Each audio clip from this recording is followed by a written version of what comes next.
Hey everybody, welcome to my favorite shitty movie. This is an exciting night. I have to do all the technical stuff because Tracy is currently on a plane to Ireland to make she's producing a sci-fi picture with Mia Jovovich. I think that's how you say it.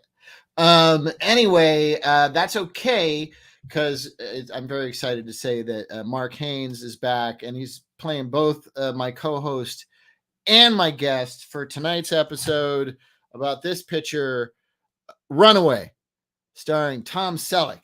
Back when they were trying to make Tom Selleck an action movie star in addition to an action TV star. He had a lot of shots. He had this and High Road to China and Lassiter. And the list goes on, but none of them are huge hits. This one was written and directed by Michael Crichton, the Jurassic Park guy. And it's also got Gene Simmons of Kiss. According to, you look on the internet and you're like, who's in this movie? And they're like Tom Selleck, Gene Simmons, and Kirstie Alley. But that's not correct. It's actually Tom Selleck, Gene Simmons, and Cynthia Rhodes are in it. I mean, Kirstie Alley is in it, but she's nothing. She's just a lady who smokes cigarettes and complains for a small amount of time. And, spoiler alert, she doesn't make it. It's really about Cynthia Rhodes.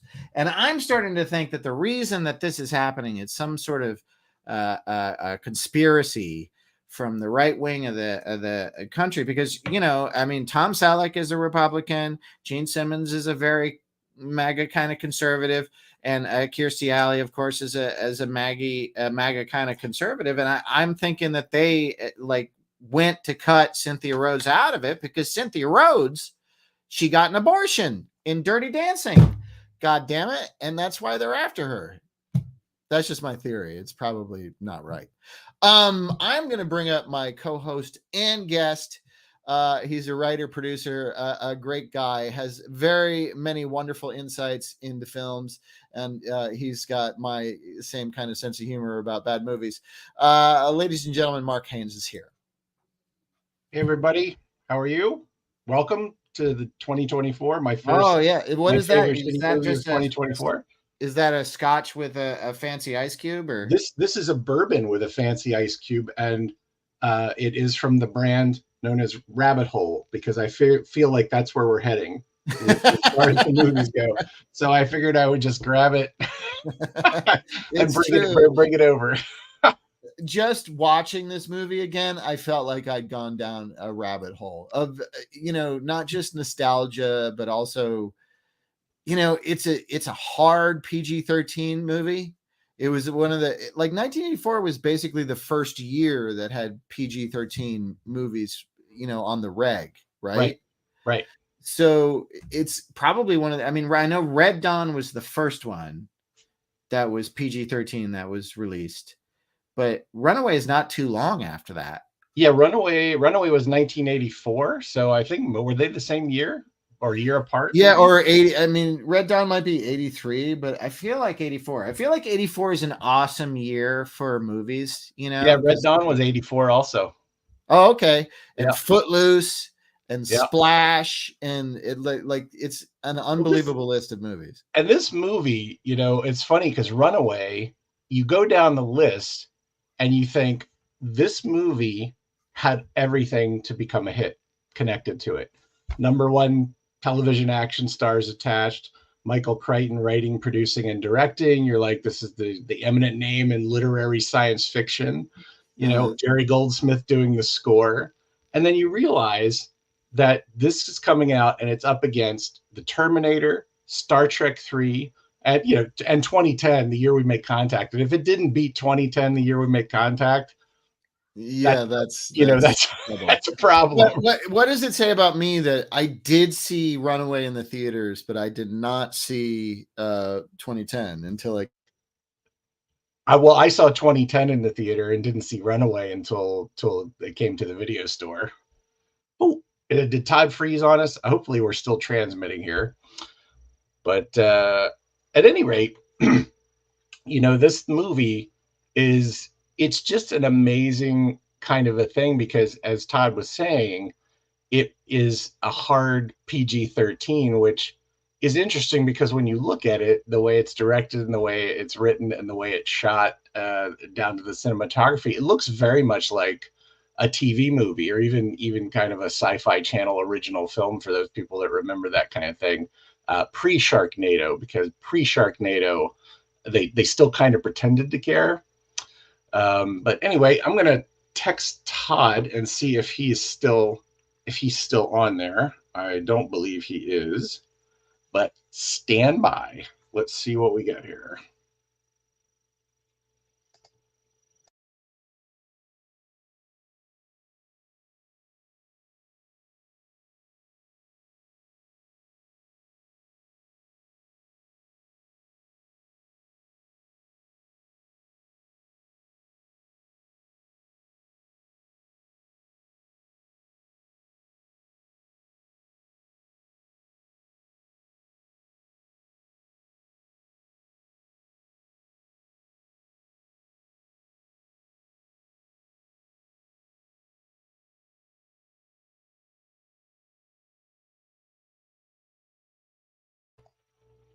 Everyone stay put. We're going to try to reboot the show here. Todd got completely kicked out, so we're going to try it again. Please bear with us. We should be back in a couple of minutes. Thanks.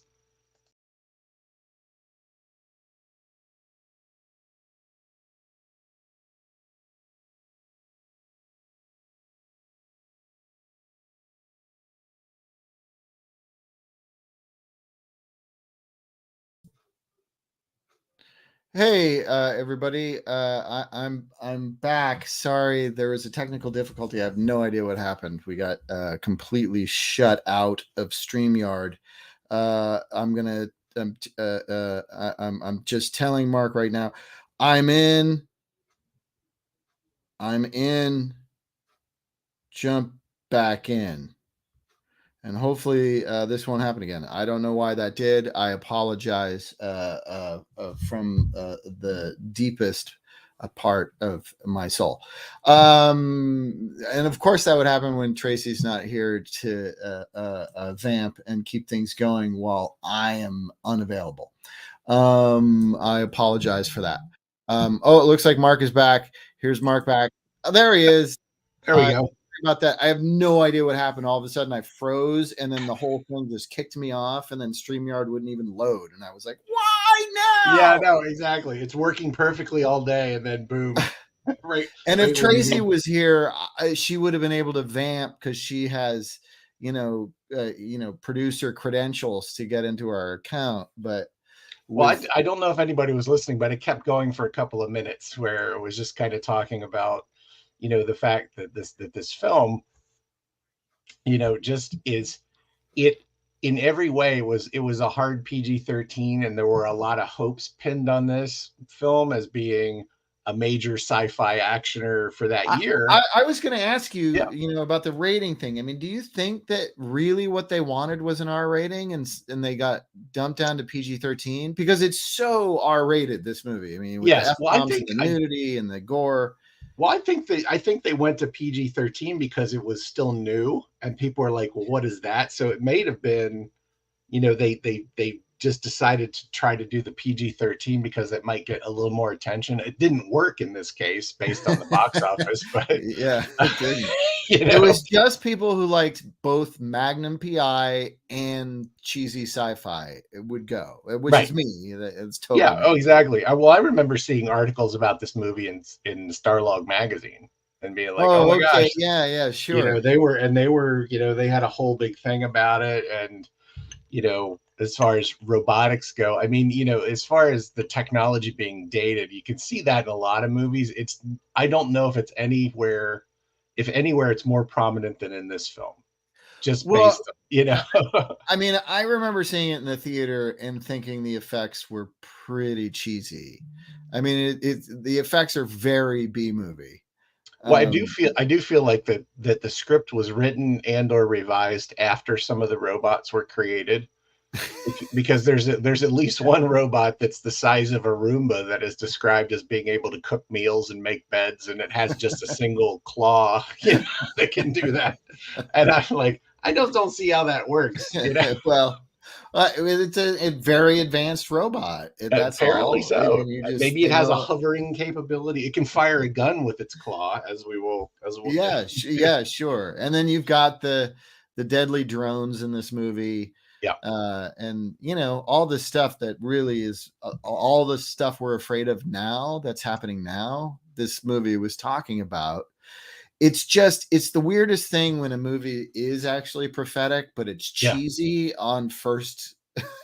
The closest thing it got right were the drones, like the camera drone that kind of follows Tom Selleck through the house. We'll get into this in a minute. And there's an AI component to Yeah. the household robots and all that stuff. Yeah. Well, why don't we? I'm gonna have you, because you're the Runaway expert. Talk us through this. I got so many photos. Okay. I'm just gonna show you this because this is my favorite one that I found online, which is Kirstie I never Alley saw that one. posing with what looks like a mobile Xerox machine. Yeah, it's a combination Xerox machine / gas pump. Yeah, it could be a slot machine too. Right, Yeah, right. Exactly. Yeah, this particular robot is the robot that takes care of Tom Selleck's son during the film. Right. Yeah. It's his household robot named Lois. It gets messed up. But that's not the robot or is it the robot that attacks her? No. That's not the robot that attacks her. her. It's like white, isn't it? The robot. Yes, the robot that attacks her. None of the robots in this movie are taller than 4 feet. So but they apparently their promotional poster here is completely misleading. Yeah. Kirstie Alley is never on screen with that robot. Well, I'm convinced, if you listen to the film, I'm convinced that she voiced that robot, actually.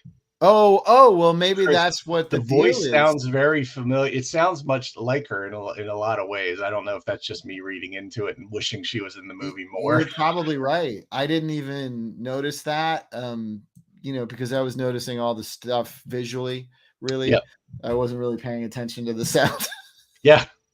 Well, the fact, that's funny because you look at the robots in this movie about like how big and bulky they are. And when they get into the innards of it, how it's the innards of computers from the 1980s, and it's like, we've got these that we carry around with us everywhere. Right. And you're like, okay, we have Roombas and stuff. Yeah. But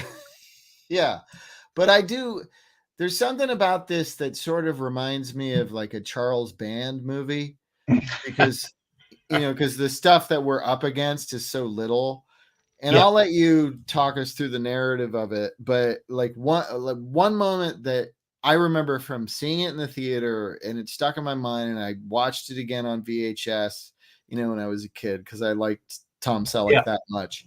And the moment where he and Cynthia Rhodes are in the cornfield, and they're like coming up on the little robot that you can't see because it's in a cornfield. Yeah. And then they both do this like weird jump together. It's the campiest moment of the movie. They're both like, "Are you ready? Here we and go!" And we're pouncing. Yeah. We're pouncing like cats on the little robot. Right. I think that's one of the funniest things I've ever seen in a movie. There's a number of things like that in this movie, but as your opening action scene to show what the Runaway Squad, where it's Tom Selleck and Cynthia Rhodes as his new partner, what they have to deal with on a day-to-day basis, and how this landed in the police department and not the fire department, like, is a whole other kind of thing. But it's one of those scenes. And of course, the farmers are just giving them shit coming and going. That they call in for to take care of this thing. Right. I find it so delightful. Like just talking about it now, like the introduction, because we get the cornfield scene, and then we also get the scene with the floater that goes in the house. And we also establish on the way to the cornfield, we establish Tom Selleck's acrophobia. He's got a fear of heights, which is a direct lift, from Vertigo. Right. He chased a bad guy to a high location and froze because of didn't realize he had a fear of heights. The guy gets away and kills people. So it's like Rear Window plus Spider-Man equals Runaway. Yes, that's so true. And that, it's funny is because I have a fear of heights, like Yep. that sequence on the elevator where he's like just like pressed up against the elevator metal and just trying Oh, not to freak out. That's me when I'm well, in high places. and that's what I have to point out. It's like as shitty as this movie might be, there are these everybody's doing their best job. It's like I he's agree. I you think know, the it's acting in this is, with the exception of one cast member, I think the acting in this is stellar. I think it's really good. yeah, I think across Kirstie Alley's really good in this movie. for a relatively minor part, or I think you know what? I think she's only in act two. Like Yeah, yeah, she doesn't she show up and she's gone pretty quick. Yeah. yeah. I mean, it's an But exciting that is one sequence. of my favorite scenes but we'll get to that. We'll get to Yeah. that. So Yep, yep. so this movie opens and we're learning about cops. It's sort of like a Dirty Harry narrative in that Yes. way. You get a couple of him thwarting actual bad guys before you get Right. into the real plot of the movie. Right. There's the opening credits where, it's concentrating very much on the technology, and as we open on Tom Selleck, who plays Sergeant Jack Ramsey, who is the leader of the Runaway Squad for their particular department, precinct of whatever Right. city they're in. Right. And so what you've come to find out, Tom is not your typical, or Jack rather. Jack Ramsey's not your typical police officer. He, of course, as previously mentioned, has a fear of heights, which has forced him off the streets and back into the office, where he took some community college courses in computers and robotics, and as he says in the film, before I knew it, I knew more than anybody else. Right. And I was the guy. I mean, it's just because I took some courses, I know more than any other cops about little right, robots. Yeah. right, exactly. It's one of my favorite parts of the movie. I mean, that's Yeah, like some good exposition right there. and they do a lot there in the beginning that saves a lot of time later. What they saved it for remains to be seen. I don't However, I don't know why they were in such a rush. yes, yeah, exactly. And But we know so Tom's in the who mid. Tom Selleck is pretty much out of the gate. Yes, very quickly you size him up. You And know what he's his deal is. widowed, and he's sad. He's a single dad. It's a bunch Right. of sadness. He's Oh yeah, his wife passed away. He you know went after the bad guy and was not able to chase him. The guy got away and killed some people later. And so, he finds himself in the Runaway Squad. He answers a call. Call comes in. There's the aforementioned robot who is chewing through a cornfield somewhere near their location. And very quickly, you find out you find out in between the time he gets the call, the new partner, Cynthia Rhodes, pictured here as Officer Karen Thompson, is also brought in. And yeah. if you didn't notice, and throughout the film, she talks about all of her previous jobs. She was a dancer, she was a construction worker, and then eventually she became a police officer and a robotics expert, which in the 1980s, perfectly reasonable as far Yeah. as No, that your just resume sounds goes. like this is sort of a sequel to Flashdance or something, and Well, it's exactly. that And character, and now she's moved on to being a cop. yes, and that of course a kind of foreshadowing of Cynthia Rhodes' actual dancing and music video experience, which was significant prior to being in this film. Yeah, I guess But she's a dancer first, but well, I yeah, and, of course people probably know her best from Dirty Dancing, yep, as Jennifer Grey's rival for Patrick Penny. Swayze's attention. She's What's that? Penny. She's Penny, Penny. yes, Penny in Dirty Dancing. And so they go out on their first mission, first assignment. Well, actually, I guess it's a police department, so it's their first call. They go out, they find a bunch of shit talking farmers who aren't willing to go in there and do anything about their robot. Right. And So they go out and, it's, as you said, it has the corniest scene in film history. Pardon the expression, because it is a field of corn. But yeah, I think you it's, said, the it's fact a that good they do dad this joke, joint man. jump on it, at some point I have to step out of this movie every time I'm watching and find out. It's like Michael Crichton directed this movie. And I've seen other movies he directed, and I'm just like, goofy stuff happening in here. So I don't know if he was trying to get a little bit of the Magnum humor Was that he thought Crichton a audiences might cocaine expect. guy? Was Crichton a cocaine guy? Do you know? I don't know, but if he was, maybe that's how he got Kirstie Alley. Because I feel like one, Kirstie Alley, two, I feel like this might be his maximum overdrive. You know, It could, yeah, it could very well be. I mean, I think this movie, if I was, let me look here very quickly. Yeah, the budget for this movie was $8 million, and the total box office was 6.7 million. So oh boy, that's that's not a lot of cocaine. At least no, that's not. You've lost cocaine on that deal. you've But that, lost. like, I feel so bad for Tom Selleck, and I know I shouldn't, because I know he's conservative and steals water for his avocados and stuff. I But read about that today. I didn't know yeah, about that. he's so delightful. I loved Magnum Oh, he's PI, and loved Tom Selleck. And these '80s movies, like, none of which took off, and they're all, his movies are generally pretty messy. yeah, I would say Lassiter is one of the best of them. But I wanted him to have this hit. I wanted him to yeah, have an action hit, because I would have loved to have him as an action star in the '80s and '90s. He was he's so, his presence is so different than the normal '80s action star. Forget about Harrison Ford. I know, like, yeah, he was supposed to be Indiana Jones, but they wouldn't let him out of the Magnum contract. So right, Harrison Ford, I don't know. It's kind of hard to believe that they didn't just go with Harrison Ford right away, but okay. But that's, everybody makes those has those things in their career that screw them. But, like, he still wanted to be an action star, yeah, and his presence is so different than Stallone and Schwarzenegger and Chuck Norris and all these guys, and even Harrison Ford, in that he doesn't have, he's got this really pleasant voice, yeah, and it like, the lilt of his voice has humor in it. yeah. And And he puts you and the other characters at ease. Like yeah, he's all the guys that you just mentioned. They're always a step removed, from Dirty Harry and Harrison Ford. Is kind of like they're insular, but Tom Selleck.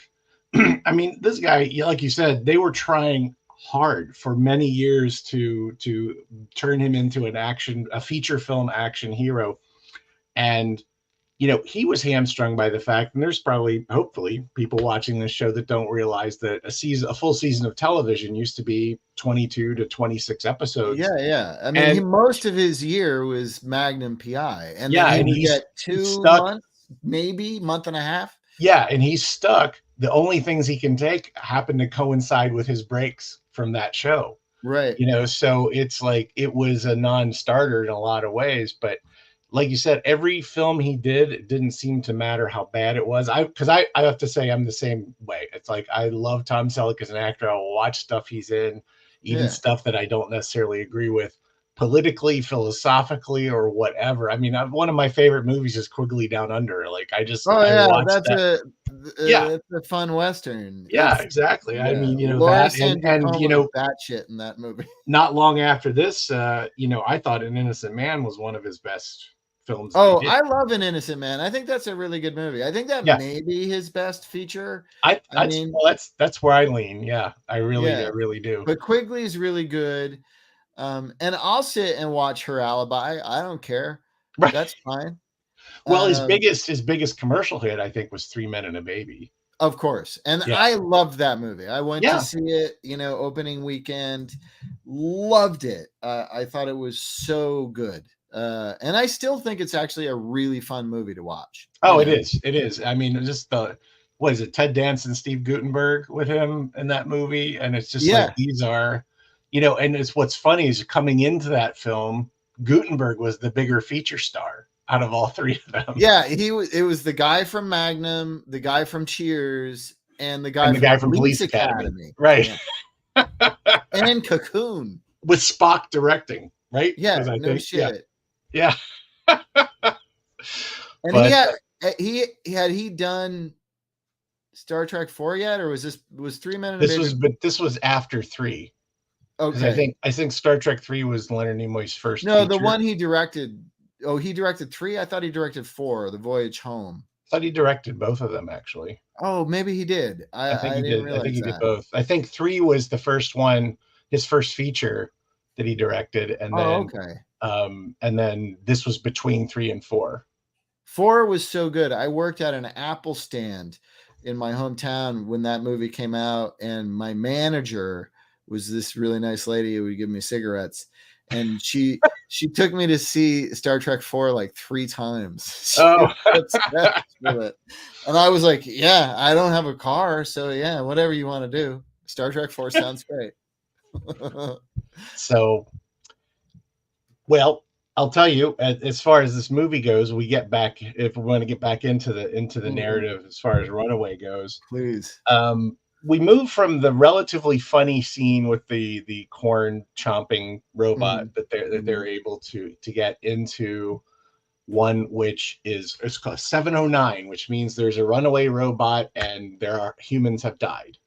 Right. So it's like all of a sudden we're serious, and this comes by virtue of Sergeant Marvin James, played by Stan Shaw, back in The Office, who is essentially Sergeant Exposition. Like anything that needs to be explained to anybody is going to be explained through Marvin. He's the computer expert. He's the ballistics expert. He knows his shit. And so Ramsey, he's a good actor too. That guy, he worked all the time. That actor. Stan Shaw. Yeah. Yeah. He all over the place in every 80s thing ever. Yeah.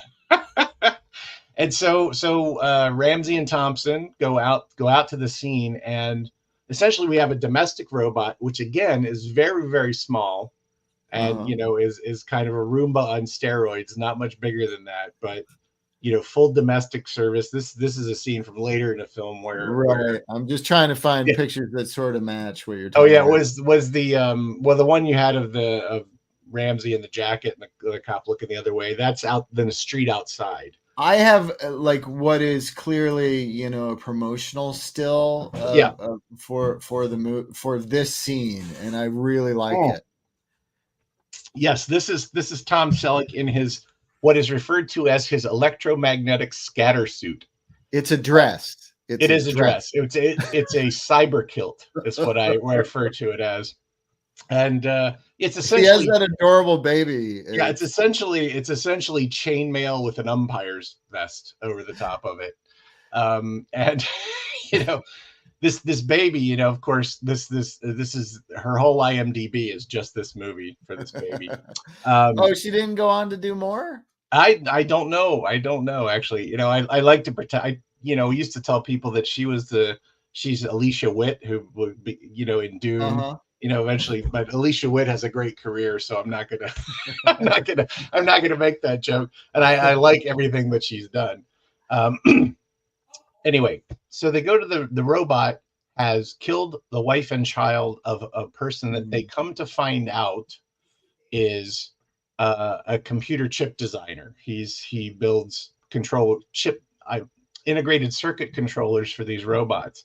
And it's played by the character's name is David Johnson, and is played by an actor named Chris Mulkey, who has the best 80s scream. He was one of the cops that terrorized Sylvester Stallone in First Blood. In First Blood, along with David Caruso. I have a photo. Let me find it. He was the one. He was the one that Caruso was trying to get him to calm down, and then it was Mulkey and this other guy, the sergeant, who were fire hosing Sylvester Stallone. Anyway, back to this film.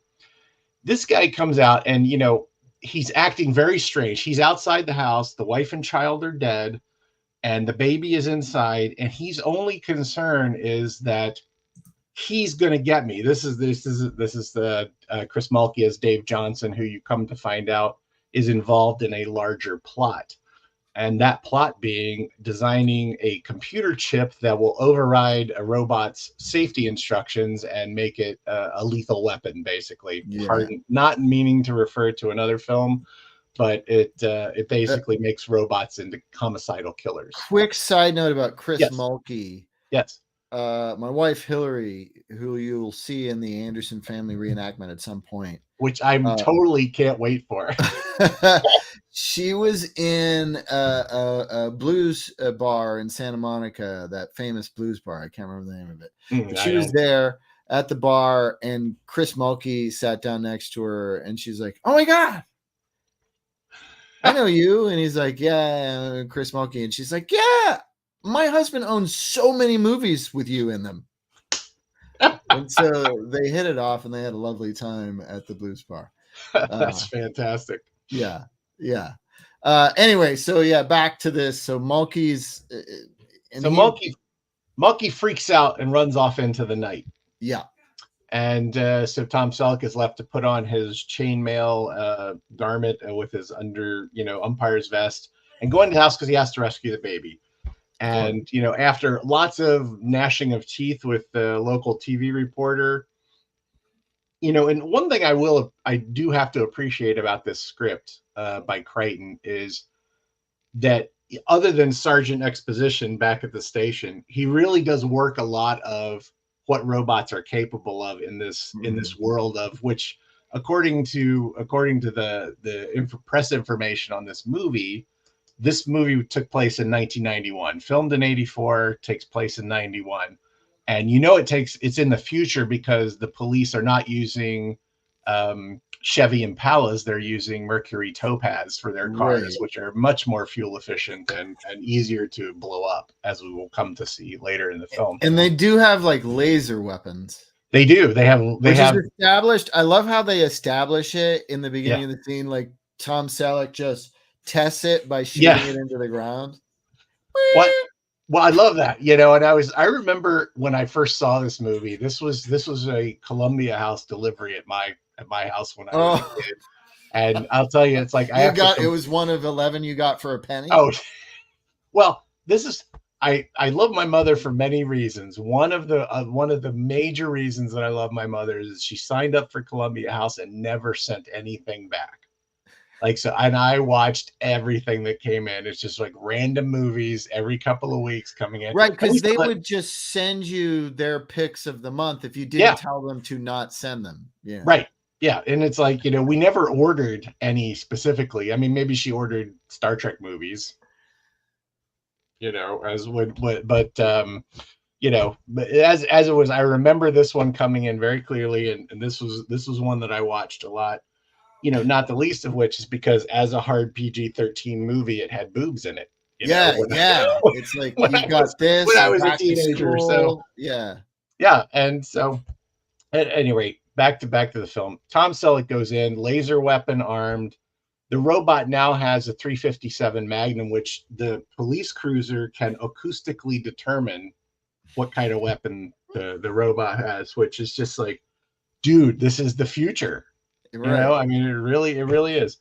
And so he goes in, followed by a TV cameraman who he's told not to follow him.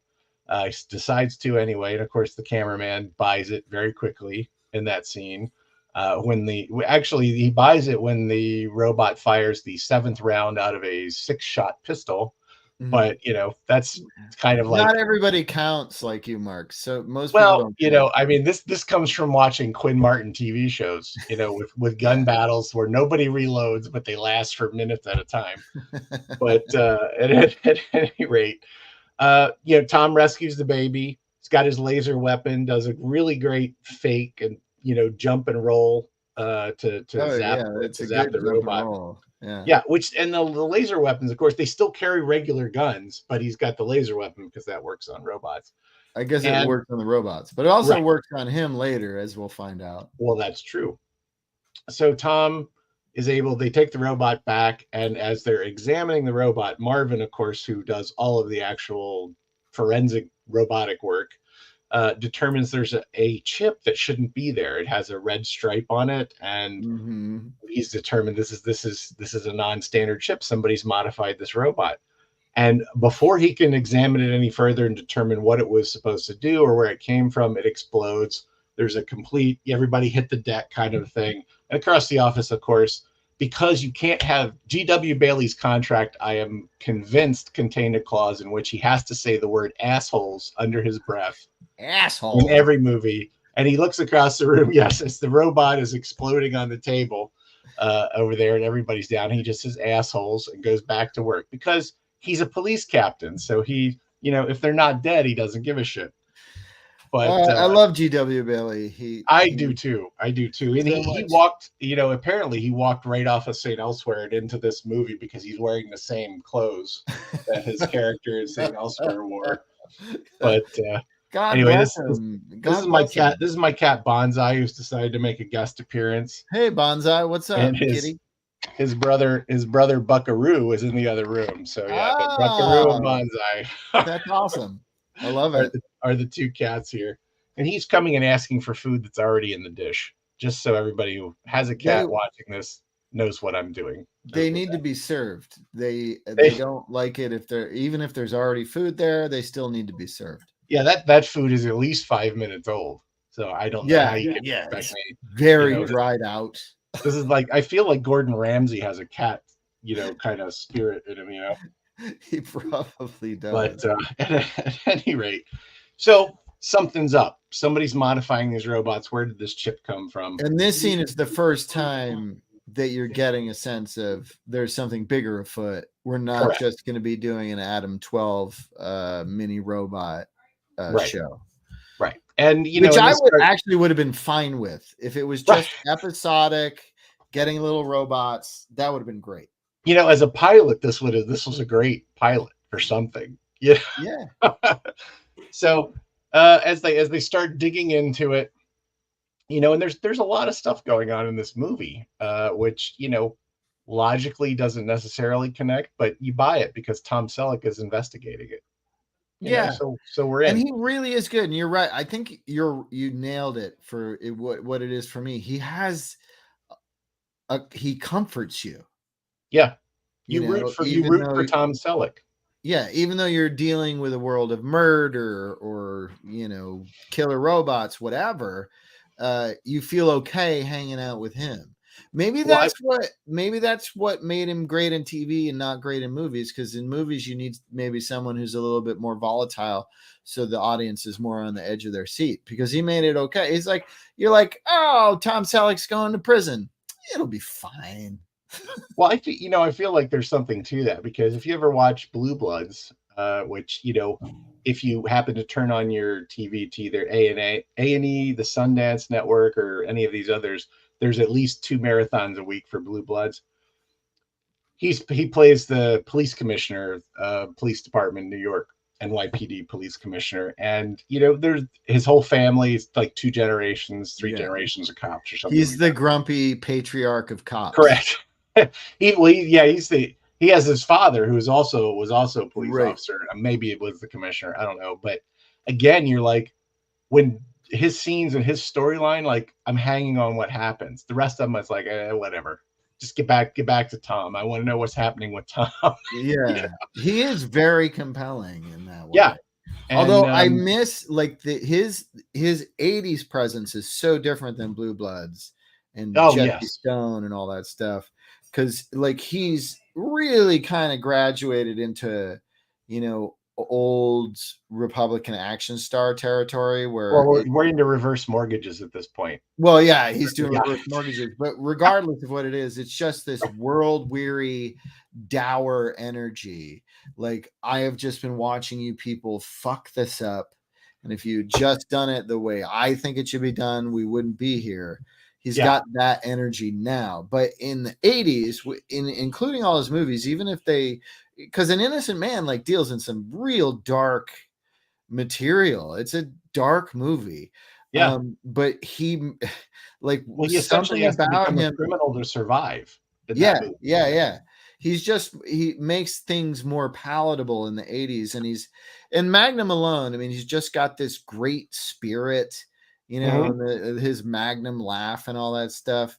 So when it's in these kinds of movies, I'm on board. I don't care how shitty the action. I mean, High Road to China is a high road of a mess. It doesn't make any sense. But I don't care because he's there to sort of either buoy it or anchor it. I don't know which one he's doing. Maybe he's doing both Right. at once. But he works for me, and it's just a bummer he wasn't the movie star he wanted to be. Well, and the flip side to what you were just talking about is like how he comforts you and pulls you into the story as just because of the way he's acting. Yeah, you feel like that's it. You feel like you're his friend. Yeah.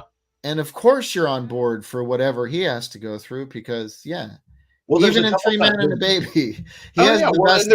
There's a couple times in this movie where he's like, "No, this is serious," and you're like, "Oh shit!" Like Yeah, you're like, "Sit up straight. I'm going to pay attention." I'm like, "There's nobody in this apartment but me." But like Tom Selleck said, I need to fucking pay attention. So I'm going. And he's fun. He's funny. He's comically talented. He has the funniest line in Three Men and a Baby, which is, when the baby's taking a shit and they're like, "It's your turn." He says, "I'll give you $1,000 if you'll do it." Right. Yes, that's the famous trailer, the trailer line.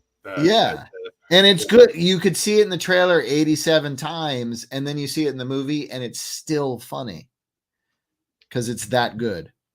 Anyway, so we find out, we move from there into the fact that there's something more going on, right? So as he starts digging into the case, and let's see, I'm checking my notes here very quickly.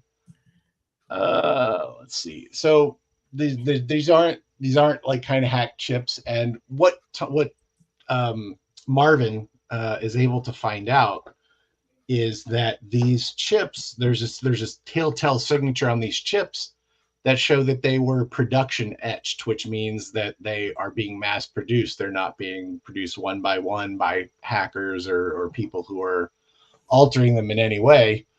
And Ramsey, of course, as every cop, in this kind of movie does, is like refuses to hand off the case to people that should be investigating it.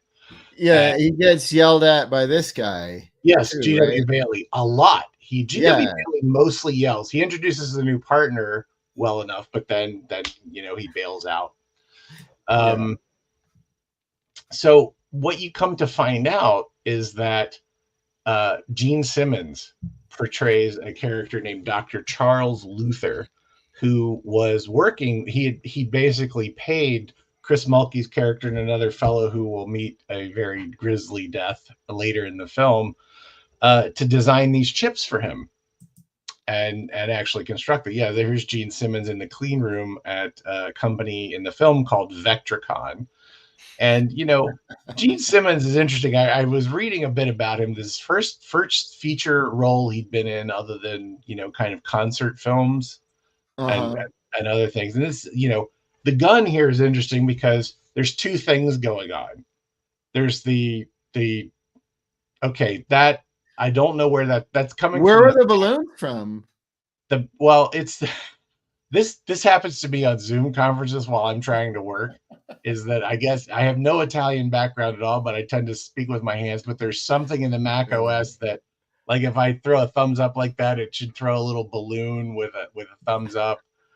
You have to go like that.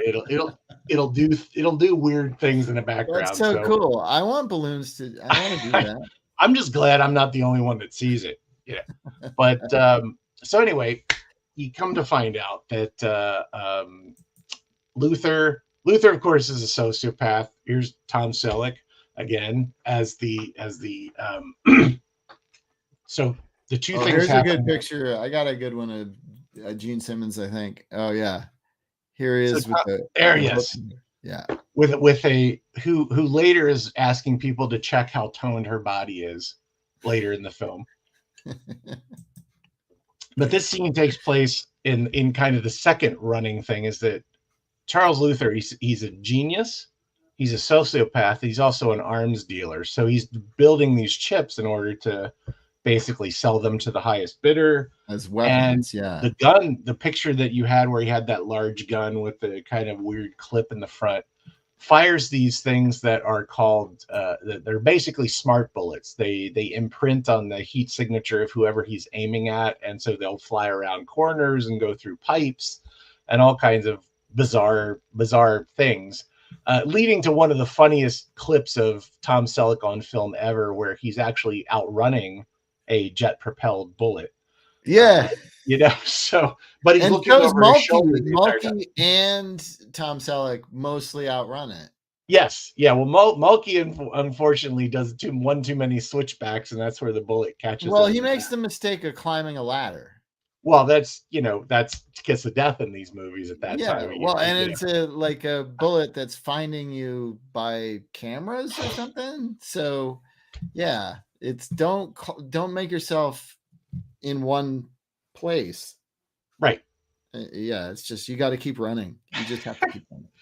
And so, Thompson, Officer Thompson, Cynthia Rhodes, and Ramsey, of course, they're starting to dig into this case more and more. So they track Chris Mulkey's employment back to this company called VectorCon, and that's where they meet Kirstie Alley. They're there researching. They get another Runaway call, and coincidentally, it's at the same address. And the security guard in that particular scene, and there's, of course, that's not the security robot. No, I know. Oh, we've totally blown past Joey Kramer as Tom's son. Oh, right. Yeah. No, we need that because that's. Oh my goodness, yes, because this is Tom Selleck's son, who most preteens, everybody will recognize this kid from Flight of the Navigator and a couple other movies of that era, and he is the kid you can get when Henry Thomas is not available. So because he was in E.T., so he's not gonna stoop to Runaway. So we're gonna get Joey Kramer. Yeah, we can't afford Henry Thomas. Oh, no. He's working with Dabney Coleman on Cloak and Dagger. Well, what's funny is that the first time we see Joey, or I'm sorry, Bobby Ramsey, who's Tom Selleck's son, he's in bed. He should be asleep, and he's watching TV. And of course, the robot completely tells on him, rats him out to his father. And he goes in there and he's watching a documentary about dinosaurs, which I thought was like kind of an interesting Jurassic Park foreshadowing thing. Yeah. The documentary he's watching is not narrated by Sir Richard Attenborough, so it's not that big of a connection. But there were so many little nods, and I have to compliment the art direction, production design of all these little kind of futuristic devices that didn't exist. So anytime they had a handheld screen or flat screen, clearly there was a gigantic television or CRT being hidden. Mm-hmm. But when you get the reverse angle, then it's more natural. But otherwise, it's like, don't move because you're holding a 35-pound television and not like a 1.5-pound tablet. But working in technology, you start noticing stuff like that. Of course. So Ramsey's making some kind of, there's some tension, sexual tension between the new partner and Ramsey, and they seem very romantic. That almost immediately too, but at that point, an audience is going to buy that because it's Magnum. It's Tom Selleck. It's like this was, of course, he's a magnetic personality, right? Yeah. You're going to fall for him. He's Magnum. Everybody exactly. Magnum. Exactly. So they're investigating Chris Mulkey's character. It brings them to VectorCon, which is an integrated circuit manufacturer where Mulkey's character David Johnson worked and was basically manufacturing these chips for Gene Simmons' character. And there's a bunch of. One of the things I love about this movie is the way Gene Simmons pronounces templates, which is, he says templates consistently through the movie. Yeah. And then he was so consistent and he was so confident in the way he said templates. I was like, maybe that is the way you pronounce it. Maybe I'm wrong. I don't know. I feel like Gene Simmons counts on that happening in a lot of areas of his career. You know, where people are just like, I'm just not going to disagree with him because it's easier. You Yeah, I don't think that's right, but it's fine. know? Well, you know, what's funny is that as you know, as Gene Simmons is in this movie more and more, like when I first saw this movie, I thought he's playing a cold sociopath quite well. It wasn't until later that I realized he actually was one, so this was not that big of a reach. Yeah. Anyway, So you um, hadn't seen Kiss and the Phantom of the Park yet. well, exactly. And you know, what's funny is that as you start digging into the kind of the backstory of the production and things, this was Gene Simmons' first major feature film role, and of course, Michael Crichton decides, you know what? I'm not going to direct you. I don't want you to do any Yeah. training. I just want you to bring whatever comes up. Bring your Gene Simmons.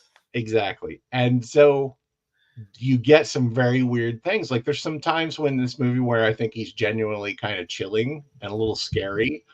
And then there's other times where he's so over the top. I expect Adam West and Burt Ward to pop out of the Yeah. corner somewhere, you know, because he's like right there. I mean, I don't want to say he's comparable to Cesar Romero as the Joker or anything like it, because that I think was an amazing performance. But the short story is that Gene Simmons is all over the road in this movie. Yeah, I think that's a really good observation that like his performance by itself, and I think maybe it's indicative of this movie as a whole, but it's so tonally all over the place. Yeah. And I think maybe that's the problem with this movie too. It's like sometimes it's just like a fun action 80s action thing with quips, and other times it's a really dark warning about what's going to happen to your family when robots take over. Well, you know, and it's funny because you look at that, you know, like I mean, some of the comments on the Facebook post about tonight's show over the last couple of days were pretty hysterical in that. It's like robots, machines taking over. What? Oh How, wow. what? How could that be? How could that possibly be scary in any way? So You know, and scary. certainly if it was the robots in Runaway, it wouldn't be scary. Well, that's the thing. I mean, that's what I was saying before about the prophetic elements of this movie are undone by how silly. by by the limits of mechanical effects at that point. But I mean, maybe if you're like at least scientifically prophetic, maybe you have to be cheesy when you're making it up. I mean, I think so. how do you sell the concept of hard sci-fi versus soft sci-fi, space Right. operas or whatever, is Yeah. always interesting to me because so often like that which is hard sci-fi I find so ludicrously campy. Yeah. I'm supposed to take this seriously, and other times it really is. You watch something like Demon Seed and you're like, oh fuck, this is really hard sci-fi. I don't like it. It's too hard. Yeah.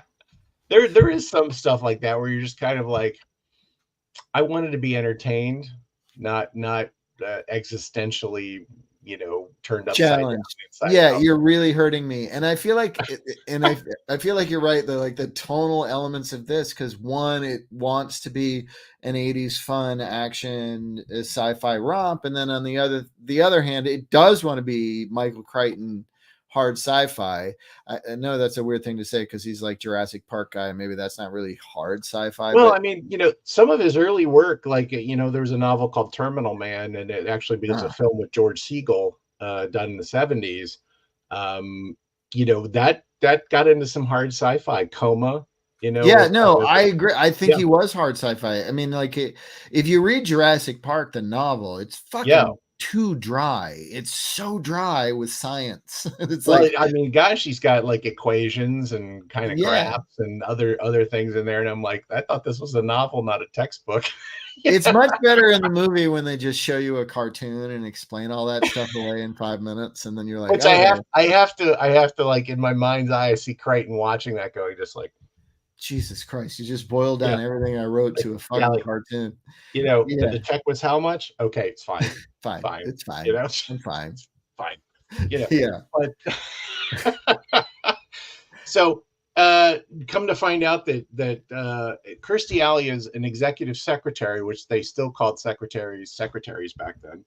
And Right. she comes in. There's a out of control Sentry robot, which as the movie goes on, you start realizing it's like robots are an everyday appliance in the world of this movie, but they break a lot. It's like Spectrum cable. It's like it's just not going to be there when It's you need just it. like And any given computer. Yeah. right, well, right. And so yeah, this is Tom, getting ready, getting zapped by the robot, which of course he's given the specs and says it shouldn't be able to do these kinds of things, but of course it does. I And love this scene because it's got Tom Selleck like just jumping behind desks and pretending he's been hit with a laser that they put in after the fact. And he's like totally into it and totally buys it. But at the same time, you can watch it and go, I did this as a child when I was pretending to fight bad guys. and this is Tom Selleck's level of sincerity and commitment to what he's doing on the screen. It's like, I'm here, I'm being paid. I'm fucking Jack Ramsey of the Runaway Squad, and this robot is out of control, and it might kill this woman. And And I'm going to fall down behind desks. I'm going to roll exactly. over desks. I'm going to hit the floor. I'm going to scrunch up because he's like what 6'4" or something Oh crazy my like god, that. he's huge Like compared so, to when he's trying to hide behind office furniture, you're like, oh, you're much too large for this job. They should have well, gotten someone shorter. I love watching this movie too, with the idea of whenever they're doing a two shot over somebody's shoulder with him, whoever he's talking to is automatically 6 inches taller than they were in the master shot. It's like how'd that work? But it's, you got to do it because it's Tom. They're either going to stand on a box or he's going to be in a hole. Either way, it doesn't. I always love that behind the scenes thing about Magnum PI. My dad told me this. He's like, do you Yeah. know he's so tall, he can't actually fit in the Ferrari, and that's why they keep the sunroof off. And if you pay attention, his eyes are exactly where the top of the top windshield. bar for the windshield is. So he really couldn't see where he was going.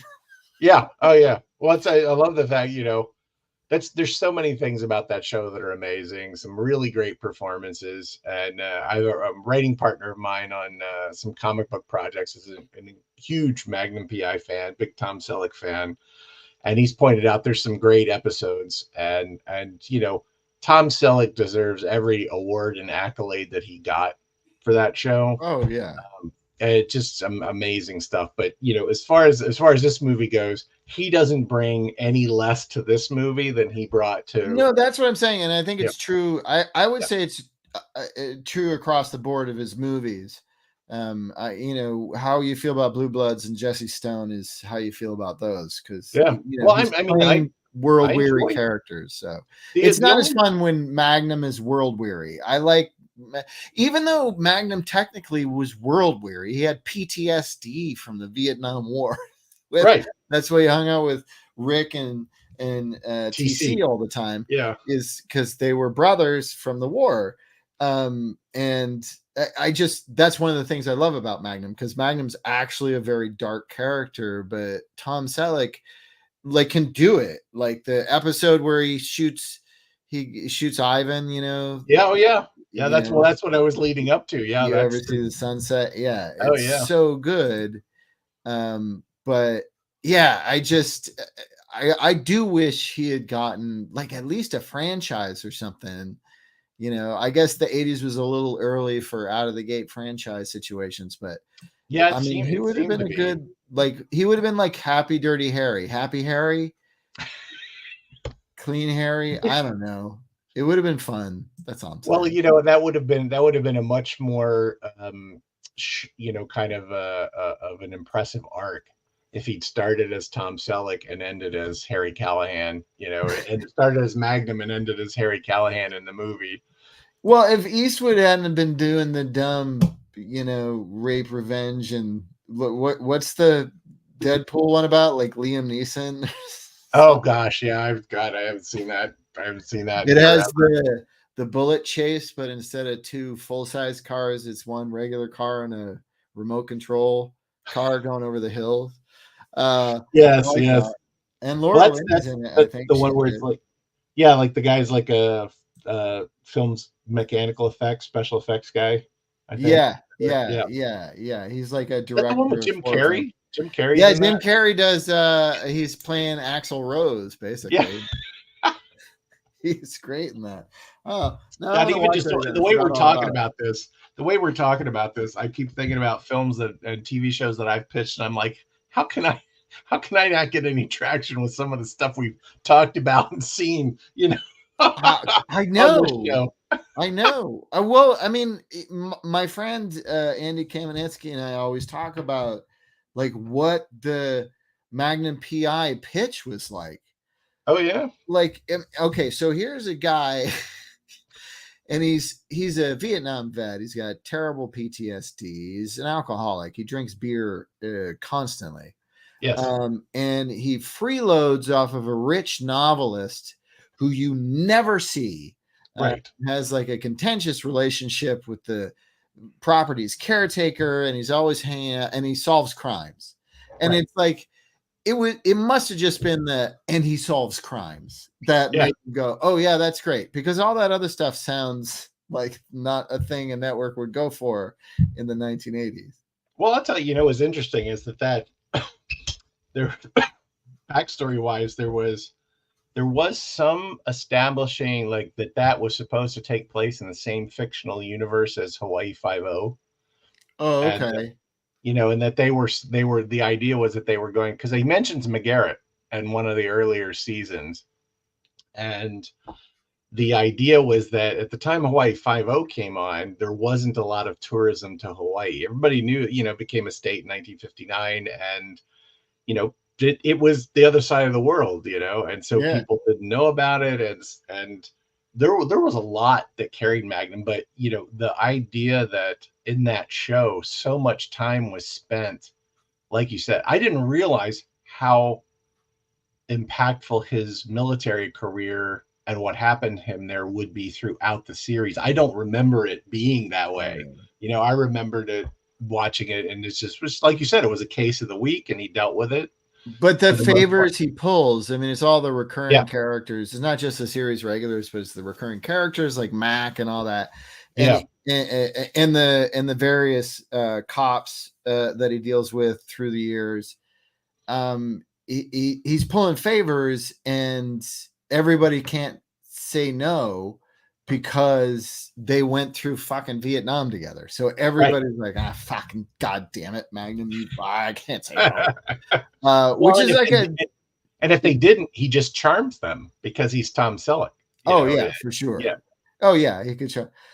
I love one of my favorite things, and this I feel like it's a meme now, is the thing where he's walking by a nun on a ladder. What? Do you remember that? No, in Magnum, I don't remember that. Yeah, and it's like his little voice says, nuns don't work on Sundays. Oh, okay, now I remember that one. Yeah. And then he pulls a gun and the nun starts shooting at him. That was the stuff that made me so happy. I kept waiting for the Magnum narration to come in Runaway, and it never did. But yeah, maybe that's a thing. I mean, like, I wonder if a filmmaker had been bold enough to just say, you know what, this guy's associated with this, so I'm just going to steal it for my narrative. And I think it would have worked. I think so too. Yeah, I mean, it's that so many, like you said, there was he. I mean, he and his people, managers, agents, whoever, were trying hard, like you said, to put him into something that was going to blow up huge. But they were stuck with the fact that he only had a couple of months, every year. Yeah. That in between. Yeah, he was chasing Raiders, but with B movies. I mean, like, most of his stuff was B movies. Right. Well, I mean, I feel like him and Pierce Brosnan are kind of spiritual brothers in that respect. Yeah. Yeah. Actually, I would love to see like old buddy cop movie now with the like two guys who refuse to retire. Their work means too much to them, but they're also aggravated with everything. But they're also charming. Well, isn't that Running Scared with Gregory Hines and Billy Oh yeah, Crystal. totally. Yeah. But with like 79-year-old Tom Selleck. Oh, it was his birthday this week. And how old's Brosnan now? Like 68. Well, I mean, Brosnan could be 100 years old and he'd still look good. Oh my God, he's amazing. No, I'm a huge Brosnan fan. Oh yeah, yeah, he's great. Anyway, so okay, so we've been yapping for so long. Talk me really fast up to the sequence in which Tom Selleck gives Cynthia Rhodes improvisational surgery. So they track Gene Simmons with Kirstie Alley's help. They discover that Gene Simmons' character Luther is not just dealing in these chips, but also in the smart bullet that killed Chris Mulkey. So they track him to a hotel room where he's trying to do a deal with the mob or some other guys, and of course they are ready to. They just on their own, they're going to go kind of jump in on this arms deal and try to catch Gene Simmons, in the act, red-handed with the material that they need, because nobody else has this gun. And what's interesting is that they spend a lot of time on the provenance of these chips and how they were made. Nobody talks about the smart bullet gun or where it came from. He just somebody's like, he needs a gun like RoboCop had a gun. It just needs to be like a big fucking gun that Gene Simmons has, because you'd expect Gene Simmons to have a big fucking gun. And so he does. Some executive somewhere said, look, we need a sequence with a magical bullet, and it needs to look like a Sam Raimi movie. We need to get Michael Crichton into the phone goes, I love it. And then let's see how the gun. Yeah, exactly. Done. And it's, and they'd already started shooting probably when that call happened. So at any rate, Cynthia Rhodes as Karen Thompson and Tom Selleck as Jack Ramsey are ready to jump in. And of course, they're in a suite in a hotel, which, again, future casting in this film, the hotel still used mechanical metal keys in the door, unlike the, they didn't get everything right, is what I'm trying to say. They didn't see cards coming. That's all. They didn't see the fucking Hilton app. So everything will be done with plastic in the future. That's just exactly. And so what happens is, of course, things go awry because Gene Simmons has planned ahead. He has a drone that shoots tear gas in the room. He starts firing wildly. One of his smart bullets gets embedded in Cynthia Rhodes' arm, and the gentleman on the right here, the EMTs, they bring in a lot of stuff, a lot of portable x-ray machines. Some of the technology in here is actually kind of cool, and as you said, a little bit prophetic in the ways that they do it. But they all still have 1980s hairdos, which is interesting.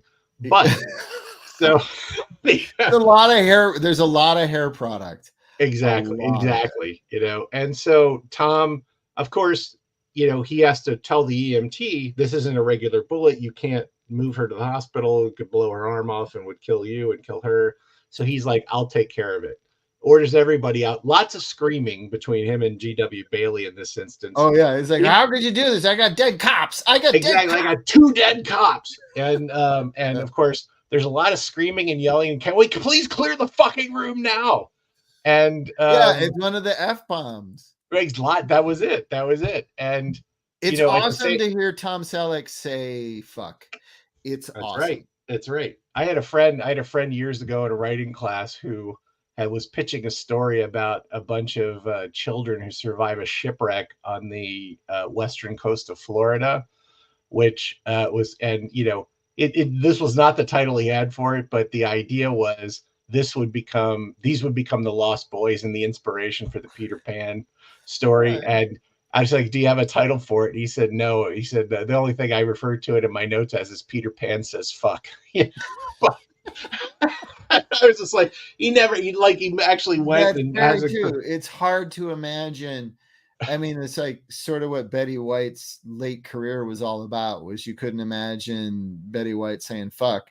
So here you get Magnum saying fuck, and he's such a clean dude, on Magnum. And he feels clean in this. He feels like a very clean dude. But so if he says fucking, it's like when my dad says fucking, which is almost never. It's like you're in the shit. Yeah, You just exactly. said fucking. We're in the shit. This is real. Well, it's like the scene in Christmas Story where Ralphie says fuck, but he says fud, and it precipitates like the next 5 scenes after that. So anyway, Tom Selleck's going to remove the bullet, and does a very tense scene, but in between yelling at people, he's comforting Cynthia Rhodes, who's this is literally, she's been on the job for maybe 72 hours. Yeah, and she's already got a bomb in her arm. Exactly. But she's, every step of the way falling more and more in love with Tom Selleck. And he constantly refers to her as kid in this sequence, which somehow doesn't ruin those romantic feelings. Exactly. I feel like if I'd ever referred to my wife as kid regularly, she would have been like, "What the fuck is wrong with you?" I put that in my various online dating profiles, and it just never works out the way it does in this movie. Hey, kid. So you get flagged. They're like creep. All right, I have this clip of this very scene with the surgery. So here you go. Don't you need your glasses for this? You want me to run down to the car and get them?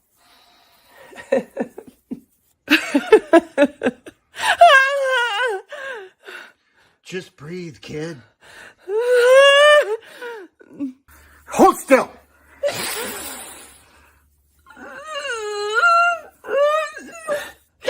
Keep breathing. Hold on, kid.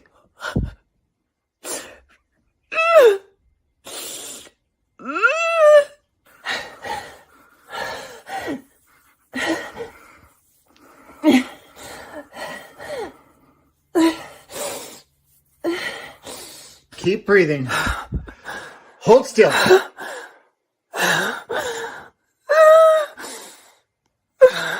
That's it. Come on, kid. Keep breathing.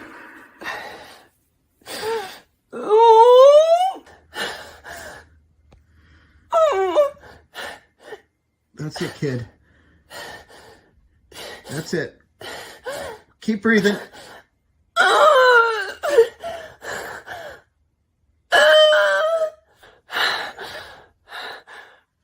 Did you get it yet?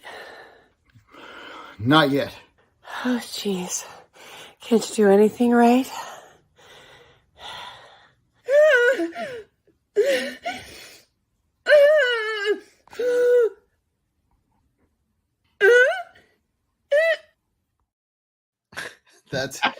I love that. I will have to note for anybody who's still watching on the stream is that you got to go check out, just Google just go to YouTube and search Tom Selleck's mustache. You will not. Oh yeah, that's a great. That's hilarious. Hilarious use of AI, I guess. I don't know. I did. Well, I don't. That was. I mean, gosh, that video is probably like 9 years old, I think. But so they just inserted it digitally. Yeah. It's pretty the old-fashioned way. Yeah, old school jokes. That's it. So at this point, that was the Anderson family reenactment. I'm looking forward to the collected edition when it's available at some point. But I thought that would be, I'll have to remove the titles because they're all titled the movie they're in. But if I remove the titles and I just have the videos, on a hard drive that I can play through a Blu-ray, that would be a fun parlor game. Oh my goodness. Yes. Yeah. Guess what they are. Yeah. That would be fantastic. And some of them I don't think anyone would guess, but others are very clear. Like if you saw this Anderson family reenactment without knowing we were talking about Runaway, would you recognize the scene? Well, probably not. Although the magnum on the mustache might tip you off. Magnum on the mustache would tip me off, and then I have to tell you, I was absolutely dying with the frog X-ray. That was great. I was waiting. I was like, how's he going to make it explode when he pulls the shell out and throws it kind of across the room and it explodes? We cut the beginning and end of the scene, because due I to budget I constraints. absolutely love the ones you guys do. Last year when we did Remo Williams, The Adventure Begins, that was hysterical. I still go back and watch that one. It was fantastic. So My favorite one is still Hillary. We did a reenactment from Silent Night, Deadly Night. yeah, And Hillary plays the crazy grandpa who's catatonic, except when everybody leaves the room except the kid, and then he scares the kid and then goes back to catatonic. Her performance in that is spot on. And yeah, if they ever remake it, she should play grandpa. Anyway, well, let really fast wrap up what happens in this movie, because we haven't gotten to the so very quickly, they've gotten Kirstie Alley. They go back to question her. Kirstie Alley was hired by Gene Simmons to get the templates, which are used, which are used to produce the chips, because she had the guys that he was working with didn't trust him, so they put him in the company safe, which she had access to. Long story short, Kirstie Alley gets him, and but Tom Selleck and his partner get to her before Gene Simmons does, which is where Tom Selleck is, beating the robot with the chair. So they go back and they're like, well, what do we do? So they're like, oh, let's figure out some ways to try to get him to take some action, because she has the stuff that he wants. So they very quickly have a robot controlled police car, which Tom Selleck and Kirstie Alley get in, and then Cynthia Rhodes is driving another car. And allegedly, I guess they're taking Kirstie Alley to a safe house or something. But the whole thing is to try to provoke Gene Simmons into doing something. Right. And it actually provides what I think is like a really great kind of action sequence, where there's I don't know if it's a high-speed chase or a chase in which these explosive robot drones are homing in on the police cars. They've gone through a sequence where they've scanned Kirstie Alley for bugs, which of course necessitates her taking off her blouse to reveal her right, and other things, and of course where she has bugs planted on her are, of course, in the middle of her bra and the button on her skirt and the various other things. And it's like Michael Crichton. Yeah, this is the famous scene where she's kind of starting to be a little annoyed by what's happening. And, this is nothing other than, we need to show off as much of Kirstie Alley's body as she will let us show, and the PG-13 rating will let us show. We got the boobs in the hotel scene earlier when Tom Selleck. Yeah, you get boobs from the less famous people. Correct. But Kirstie Alley at this point, it's in her early 20s. Yeah, this police officer is a character named Sally, who at one point Gene Simmons ditches a bug which they were hoping to track him, and these little mechanical spiders, which of course are incredibly these again, I have to reference the 1960s Batman show as being overly complicated assassination devices. Is it that they crawl around? They apparently are able to defy the laws of physics, as we'll see in the elevator scene with Tom Selleck at the end. And they inject acid into their victims. And then at some point, the victims will actually catch fire and explode because of the amount of acid in the little robots. Right. That being said, this is the elevator, I think. Yes, this is the aforementioned elevator, and of course, again, we get it's like, oh, this is as close to an upskirt shot as you're gonna get in this movie, and you're like, Michael Crichton, are you 14? Like, what are you doing? You're like a 60-year-old man, 50-year-old man. Yes, this movie is made by a 14-year-old. He was in his inner 14-year-old for sure. Yeah, it's like Michael Crichton was directing, but the kid that played Tom Selleck's son was actually said, do that shot. That's a good shot. So we can't see Kirstie Alley's boobs? Can we see one of those other ladies' boobs? Well, Kirstie Alley is interesting because as far as this film goes, there's a scene, again, this is shot in Vancouver, and if you've seen any science fiction television, or really any television, shot between 2000 and 2015. You'll recognize the restaurant where Tom Selleck and Kirstie Alley have to go, where Gene Simmons has kidnapped Thompson, Cynthia Rhodes, and we're going to do a hostage exchange where he wants the templates. We're going to send her across, and Kirstie Alley meets a very ignominious end where she gets a knife in the back of her skull, which is very hands-on for this cyber genius. Yeah, You know, and it's super dark and messed up. It really is. Yeah. Well, tonally, it's kind of out of step with the rest of the movie. And the fact is that if you've ever been to a high-priced restaurant in Los Angeles, the fact that he dumps her lifeless body in a fountain and nobody even looks away from their appetizers, that makes that, that fits. Accurate. That's accurate. Yeah, it's like I've been in restaurants like that, where you're watching these movies, you live anywhere else, it's like that couldn't go on.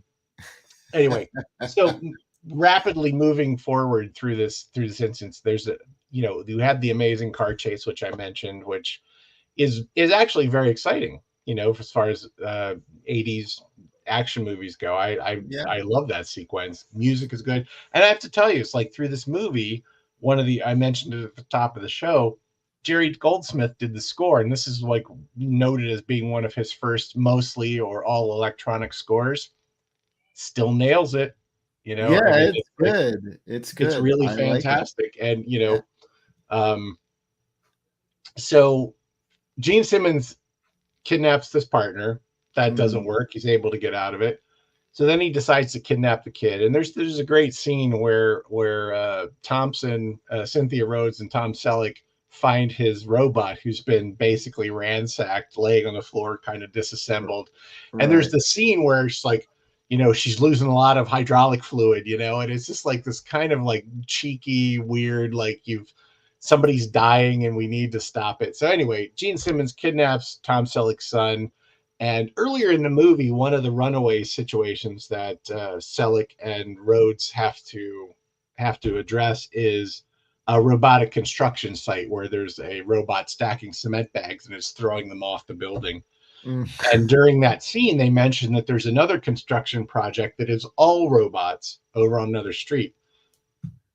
Gene Simmons, of course, and a little bit of incredibly obvious foreshadowing, this is where he has taken Tom Selleck's son in order to lure him over there. And, instead of just escaping as an evil genius might, he's like, I'm going to kill this guy that's following me because that will stop the investigation dead. So, because that works, right? Yeah, sure. Yeah. So Tom Selleck, of course, there's some great scenes as we talked about in kind of in the green room before we got on the show, that he's got a fear of heights, which is established early in the film. So he's going up 21 stories in an open air metal elevator in a building that's under construction, still open to the air, and he sells it big time. You're like, and also like I, being a person who's afraid of heights, that's exactly how I would be. So that of all the moments in this movie, this is the one where I was actually like, right.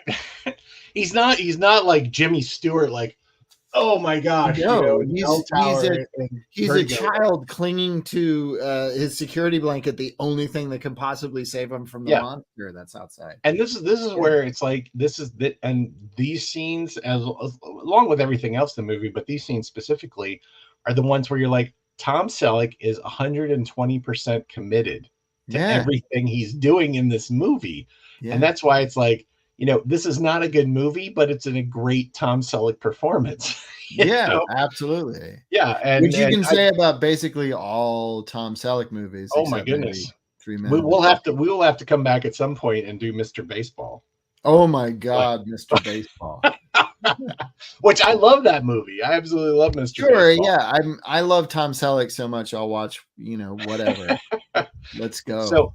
So we get up to the top, and there's a Patton Oswalt routine where he talks about like the kind of the 80s super bands, where it's like they're filming their videos in a factory that manufactures sparks, And so this is what we get on that top floor. And you had a couple of images that you threw up there where we're shouting back and forth across the floor, release my son, give me the templates, blah, blah, blah, Right. And of course, because Gene Simmons is a sociopath. I mean, I'm sorry, his character is a sociopath. The part, was that a slip of the tongue? Anyway, so there's the big ass gun that he has that he likes to shoot people with, which he shoots and misses a lot for a gun that is supposed to be a smart weapon. Yeah, he's not good with it. No, he's really not. Yeah. And so sends the son over, blah, blah, blah. And of course, Tom Selleck sends him down the elevator. And then it's like, ha, ha, ha, Tom Selleck.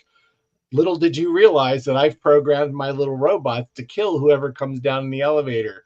Bobby, and so it becomes a thing where Gene Simmons is shooting these guns. And long story short, there's a protracted kind of gun battle and then a physical battle in the elevator where Tom Selleck is fighting these little robots, which this is where they start to defy the physics. Yeah. And it's kind of jumping around. And again, kudos to Tom Selleck because you believe every effing minute of it. Why do I correct my language in the, hour 29 minutes right that we've been on? But out of respect to Tom Selleck. Well, yeah. And it just, he's got acid burns on his cheeks and he's just completely stoic. The mustache is completely intact, as you would expect. And, the tables end up getting turned on Gene Simmons, and Gene Simmons, of course, they come down, stop the elevator. Gene Simmons falls out, and then, oh my God, the robots are coming to get me. And this literally is as much range as Gene shows in the movie right here, and there's a jump scare that comes a few minutes later when Tom Selleck comes to check the pulse, and he's like, and it's like, and it's kind of like, oh, blah, and of course, Tom Selleck, being Tom Selleck, doesn't react at all. No. But, and this, of course, precipitates the fact that at some point, Tom Selleck and Cynthia Rhodes changed from their police uniforms into civilian clothes. And I don't actually remember why they did that.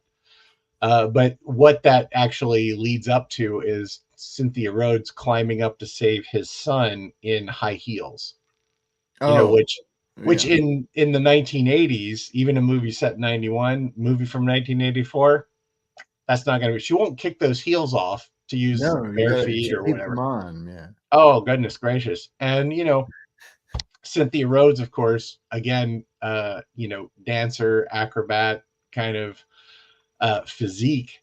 You're like the people that are watching this movie, the audience that would be attracted to this movie is like, that's okay. That's all right. Great. See, this is the thing I'm talking about. You got a thumbs up just because you put your thumb up. Oh, that's cool. This is an incredibly embarrassing thing that happens during business meetings. And you can't figure out how to turn it off. No, I haven't been able to figure out how to turn off.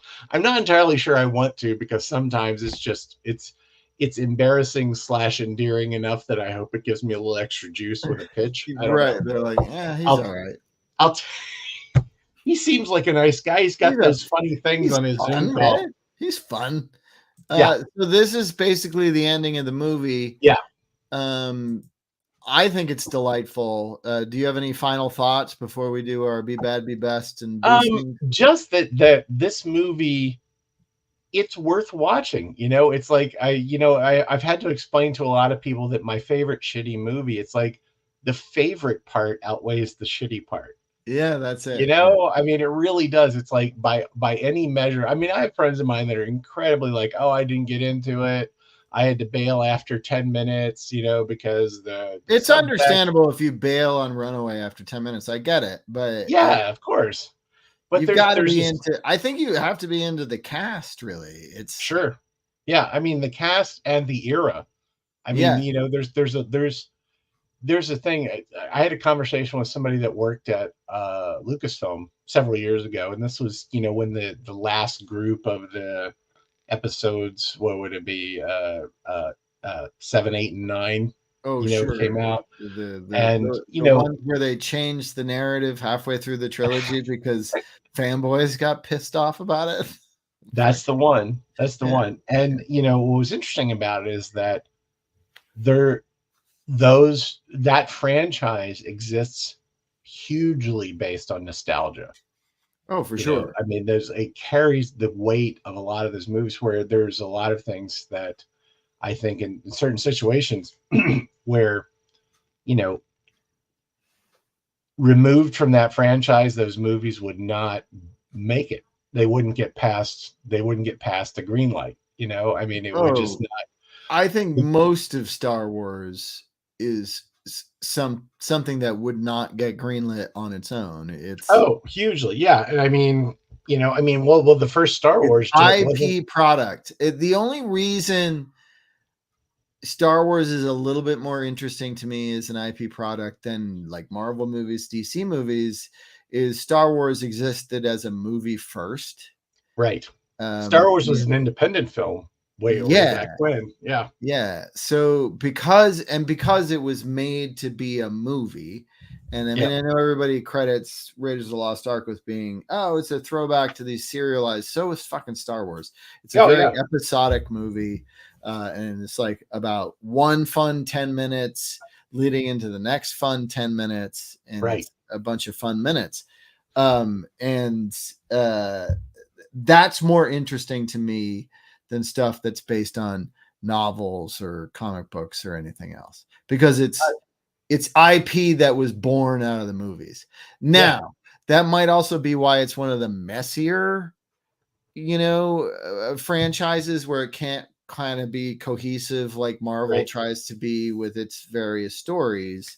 It's just sort of constantly like a improvisational yes and story off the last story. And does it figure out those other stories? I don't know. The executive producer told me I needed to have a lady now, so that's what I'm doing.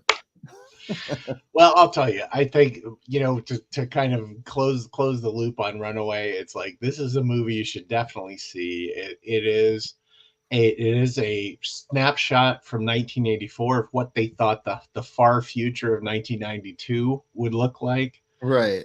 And we're not there at this point. And but what's funny is, like, if you strip away like kind of the campy, weird things that don't work with this movie, there, if there is any kind of subtext, it's the fact that technology is never going to win out over humanity. And if there's a message to take from it, I think that's the one that you take from it. And it's a nice message, but it's a lie. It's the robot. The robots will win. They'll win. Well, those robots would win for sure. Yeah. Spider bots. I'm not fucking around. One, I don't want to go in tall buildings. Two, I don't like spiders. I'm just running. I'm running from that shit. Let's do Be Bad or Be Best. Yeah. This is the segment of the show. Mark and I are going to give each other titles, and we'll determine individually whether they're so bad they're awesome, or they're so bad you really shouldn't. Yeah, you shouldn't bother. So here I've got one. This is Mark's selection. Here we go. Yay, the final countdown. I love this movie. Kirk Douglas, Martin Sheen, and of course James Ferrantino. And this movie, in short, is about a U.S. naval aircraft carrier in 1980 who goes through a time warp at sea and ends up back near the Hawaiian Islands on December the 6th, 1941, and they have the opportunity to change history. And so it's that question, like, if you could go back in time and kill Hitler as a baby, would you? It's the classic paradox, right? Yeah. And part of why I'd seen this movie on like the ABC Sunday Night Movie many, many, many years ago, and then around the time that Back to the Future 2 came out, they did Michael J. Fox hosted a half-hour show or an hour show about movies that featured time travel. So you had the original Time Machine, you had the Malcolm McDowell, David Warner film, which I can't believe I'm blanking on the title. Time After Time. Time After Time, which is one of my absolute favorite movies. I mean, It's a great movie. Yeah. Nicholas Meyer. I mean, that's one of the potential candidates I had for this, because it's like Nicholas Meyer made such great movies under such difficult budget circumstances. I mean, Yeah. Star Trek 2 was made by the television unit at Paramount, which explains why there was a lot of like the same computers that you saw in Knight Rider and Airwolf were actually also on the Enterprise, you know. Yeah. But this movie, it's interesting because I worked for a while. I have a good friend of mine who he was in the Navy, and during the Navy Reserves, he was part of the unit of the Navy that is the liaison to the entertainment industry. Oh, And okay. Yeah. he revealed to me that if you come to them with a script, it's like that stuff, they will give it to you all for free. There was a TV show called The Last Ship on TNT a few years ago. All the scenes on the ship, all the scenes of the ship at sea, extra crew, any equipment, all comped free from the Department of Defense. The only caveat is that the Navy has to kind of be the hero. Like you can have the crazy you can't admiral, have a negative. It right? has to have a propagandistic. Exactly. Well, and even it's interesting because even if they have, like, you can have the crazy admiral that's doing a side arms deal because he's getting ready to retire, whatever it is. It's like that's fine as long as the Navy deals with it Right. in the script, right? And so this movie, which is incredibly interesting because there's so many long protracted scenes of preparing for battle, and this is funny because this movie was produced by James, one of Douglas's sons was the writer producer. Eventually went on to do the China Syndrome. James, I believe James Douglas, I guess, was his son. And it's Charles Durning, Catherine Ross. It's actually just kind of a really great, fun little weird time travel movie. Lots of yelling, lots of gnashing of teeth. I mean, it's not Star Trek, so they're not going to try to figure out what happened. It's Kirk Douglas, it's like Crimson Tide with time travel. Oh yeah, absolutely. And the technology and the technology of the Navy is the star of this movie. Yeah, as it would have to be. I'll do that in a second. Yeah, military propaganda is so interesting to watch. Do you ever see that movie Active Valor? Oh gosh, a long time ago. Yeah, I haven't seen it recently. It's like action sequences are so good, but it's actual soldiers playing the parts, and it turns out you should hire actors. Oh gosh, yeah, I got to go see that. Well, there's a couple scenes in this movie where they're using the actual crew of the ship they were filming on. Oh yeah, of course. Yeah. And it's like it shows. I mean, they're serving their country, so God bless them. But yeah, well, I mean, obviously for me, this is a B best. I have a Blue Underground DVD copy of it. It's a very fun movie that I remember from like afternoons on Saturdays or Sundays on TV 56 or 38. Yep. Back east, that was the kind of shit I watched, and I was like, this is great. This was amongst the first batch of Ultra HD 4K movies that I bought. Oh, okay. That's cool. And primarily because during the pandemic, my upstairs neighbor thought they were auditioning for Hell's Kitchen. So instead of just chopping vegetables, they were like bang, bang, bang, bang, bang. Like, it was driving me crazy. So the time warp sequence in this movie where all the actors are grabbing their ears and writhing in pain, turn the volume up, like, I mean, I apologize because it bothered my cats, but I was like, what movie can I put on that will make my point for me? And did they calm down on the choppings? They did for a little while, but that's awesome. Just cut the vegetable. You don't have to chop it. You just if you're gonna be passive aggressive with your neighbors, you have to be clever about it. You have to be clever about it, and that's genius. I think so. I have a house.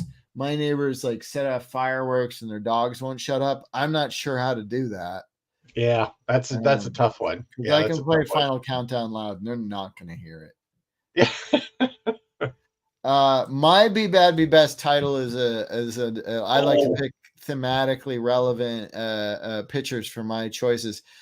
This is Chopping Mall, where shopping costs you an arm and a leg, which is like this, as was the marketing scheme for this movie the entire time, hugely misleading because it is about robots, small ET sized or short circuit.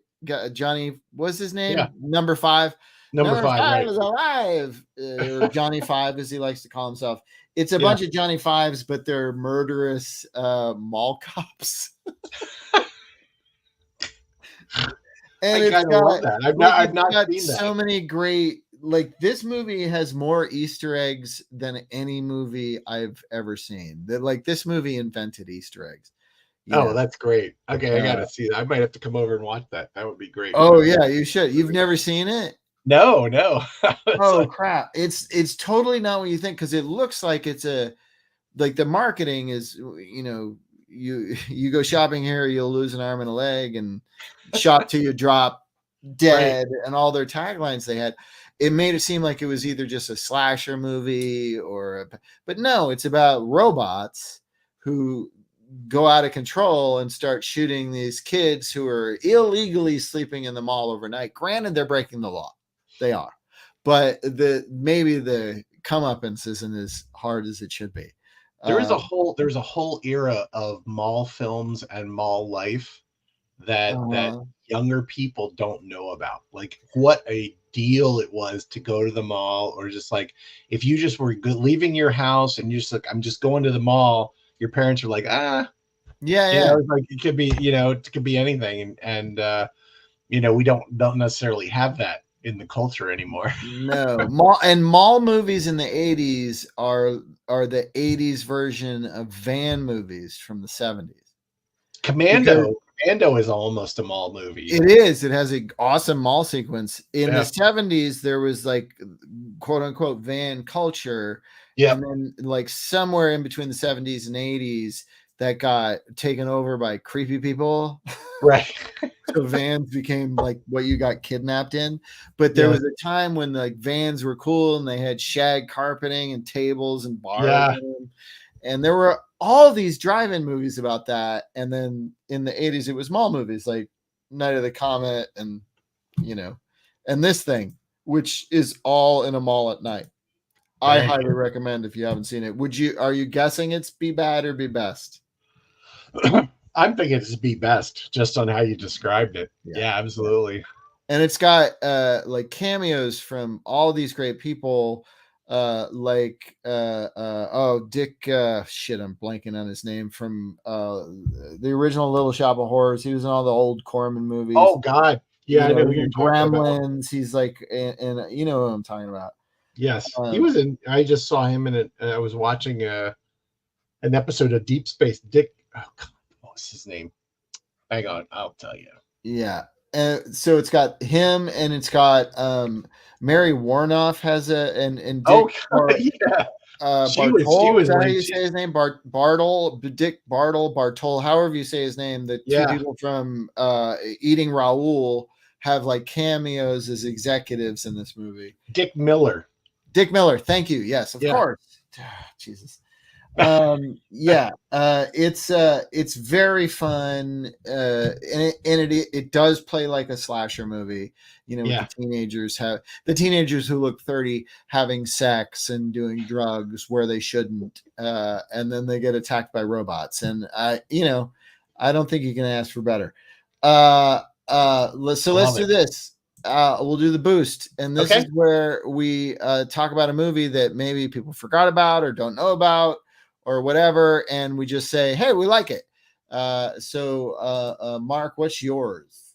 Mine is a film called The Fourth Protocol, starring Michael Caine and Pierce Brosnan, based on a Frederick Forsyth novel of the same name.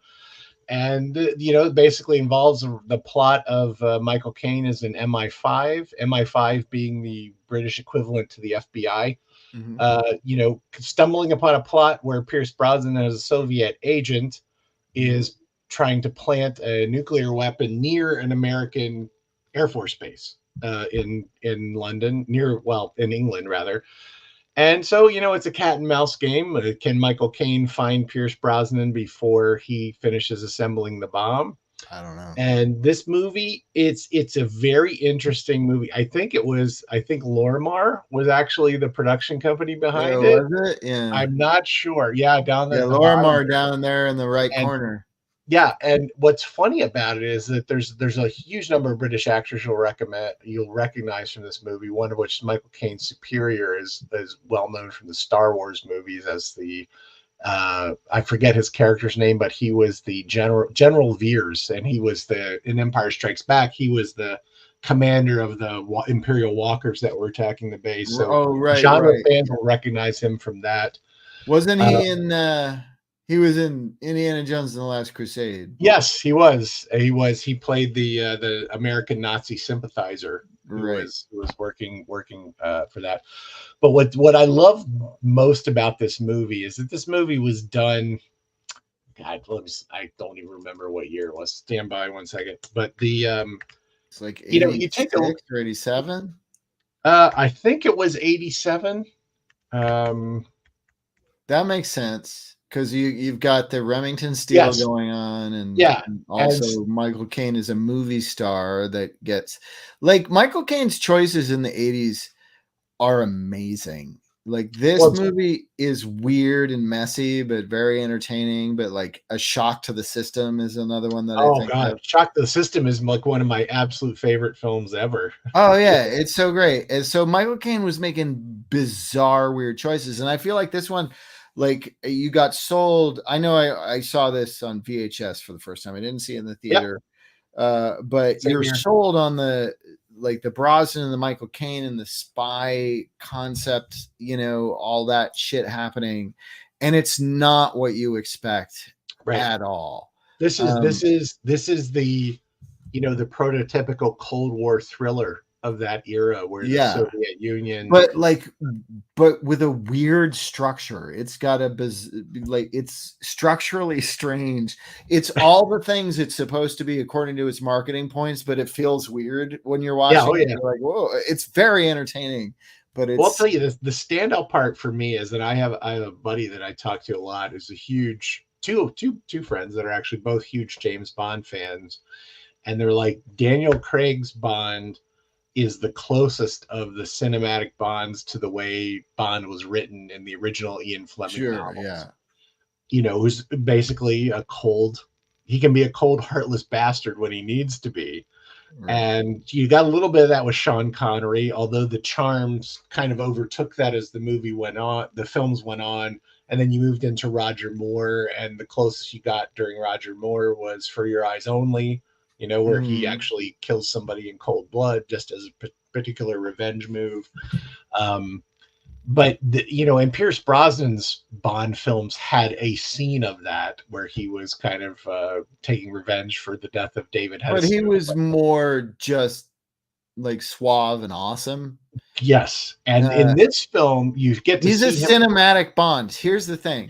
Yeah. I think the books are the books and the movies are the movies. And, and I think Timothy Dalton's also kind of an underrated. Oh, he had some moments, as well. Because he was less about, he was a wise ass, but not necessarily charming.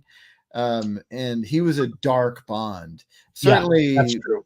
Certainly, his Living Daylights, I think, was this most serious one that he did, right? Wasn't it? Well, the second one, License to Kill, was like very dark tonally. That's the one. It's a revenge movie, and he doesn't have a license to kill. He's just killing people anyway. And one of them is Benicio del Toro, and and then you've got Wayne Newton.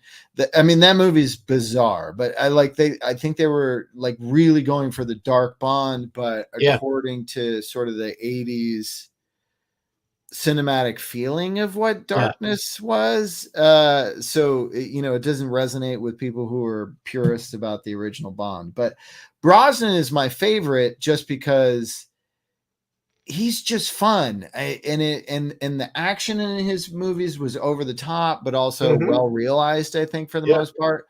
And it's weird. I mean, I think his only really good Bond movie is his first one, which is Goldeneye.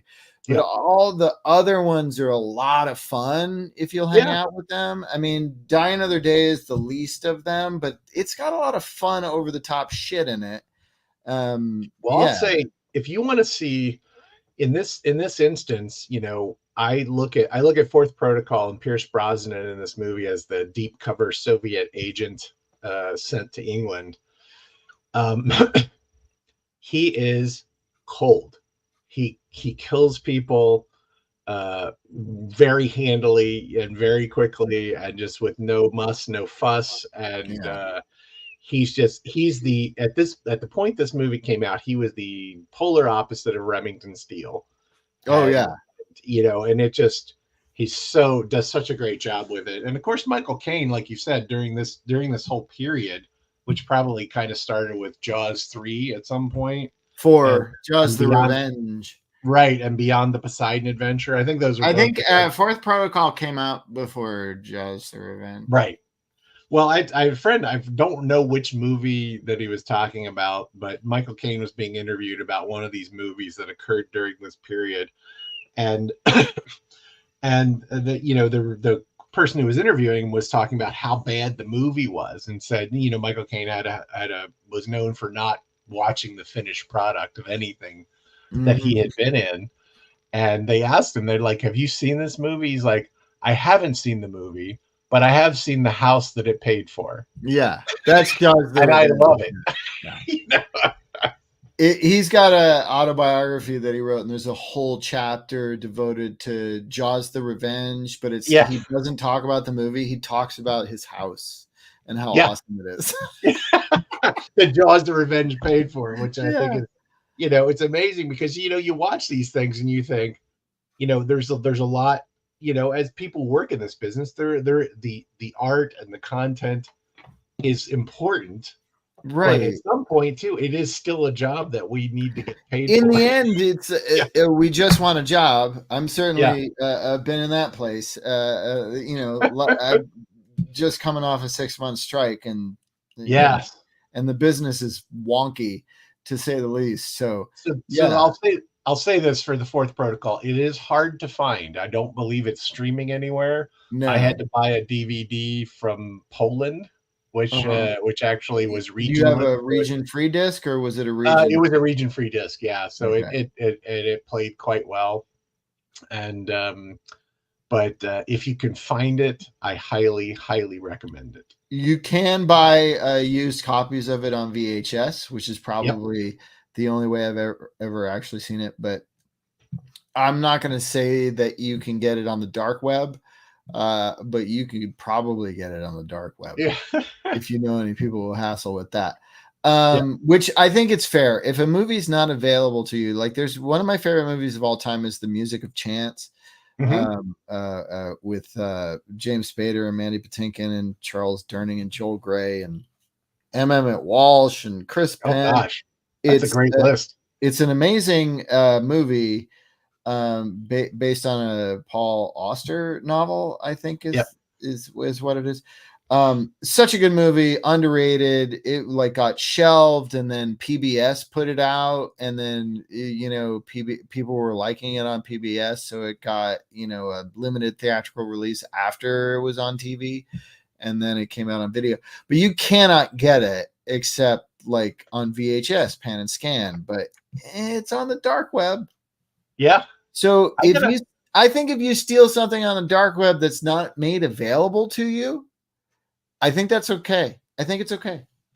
Many, many, many years ago, when the internet was in its infancy, I was working in information technology, and my company had a T3 line, which most people won't know what that is, but essentially it's the speed you get now from your basic cable service, but it cost thousands of dollars 25 years ago. Right, of course. And so I was downloading a particular television series that wasn't available in the United States, but I absolutely wanted to see it. I was a huge fan of it, and I was downloading them and burning them to CD and doing all these kinds of things.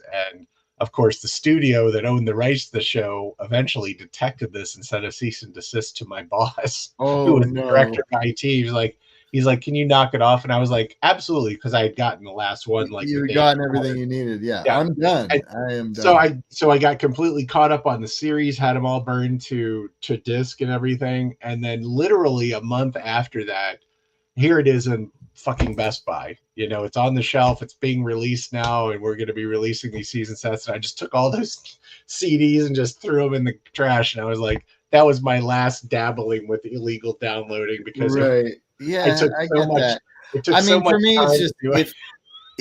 if it's not available anywhere and I Yeah. can get it illegally, because I mean, Music a Chance, for example, I still have my VHS copy of it, so I Yeah. have evidence that I bought it, and yeah, and I can still watch it on VHS. But I mean, for Christ's sake, Yeah. Yeah. for Christ's sake. Exactly. Here's my boost. I'm gonna do this. Ooh. It's this movie called Upgrade, which I was going for the robot thing. It says at the bottom Yeah. there, not man, not machine. More, it's like nanobots. He gets injected with nanobots that make him like superhuman, Yeah. and he uses it to get revenge. And I'm a revenge movie guy. I love revenge movies. So if you do a sci-fi revenge movie, I'm gonna be like, holy shit. And I feel like this was like really good sci-fi, maybe even hard sci-fi, not just like cheap thrill sci-fi, but it was Right. kind of had a hard sci-fi edge. And I know there are people, I know it's got like kind of a cult following, but I feel like people don't talk about it regularly enough, and there should be more people just bringing up, oh, you remember Upgrade? Let's talk about Upgrade. It just doesn't get brought up in the same way that other sci-fi movies do. So that's why I wanted to boost it. Did you see this picture? No, I haven't. I was like, I have started taking notes on my favorite shitty movie for movies that I need to see with shows that I'm not on. I'm just, even ones that I'm on, I'm like got a notepad here because I'm like, I need to see that. I can guarantee you'll like Upgrade. It's really good. Yeah. I did see a story was on a revamp of The Outer Limits, and Mark Hamill was the star, and it was a similar kind of nanotechnology gone out of control, and it was starting to evolve him, and it wasn't as focused as that story. It was a little kind of messy, but yeah, Upgrade is very simple. It plays like it ultimately plays like an origin story of a superhero. Like developing his powers and like being like what, and then being like, oh cool, but he's in a dark place, so he's like, oh cool, I can do this now, I'm gonna go kill some people. Right on. But because it's he's getting revenge for the right reasons, it's satisfying. Don't message me about being weird about revenge movies. I don't know why I like them. I have no reason to get revenge on anybody, but for some reason, I find the narrative satisfying. I don't know why. Maybe I'm like a closet Republican. I don't know. Anyway, I love it. Mark, this has been great. Thank you. Yes. Is there anything you want to plug to the people before we shut this down?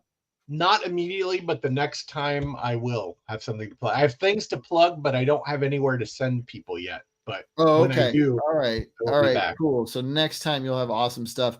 I have nothing to plug except this show. I plugged this show. There's this show. You can watch this show, and also if you know Taylor Swift, and you could ask her to talk about me positively in an interview, like saying this guy's probably the best actor. Like if I just could get Taylor Swift to do that, a lot of my problems are going to go away. Tay would do that. Tay would do that, I think. Yeah. Let's see what we can do on that. Yeah, we'll see what happens. All right, we'll see you guys next time. Bye. All right, everyone. Have a good night.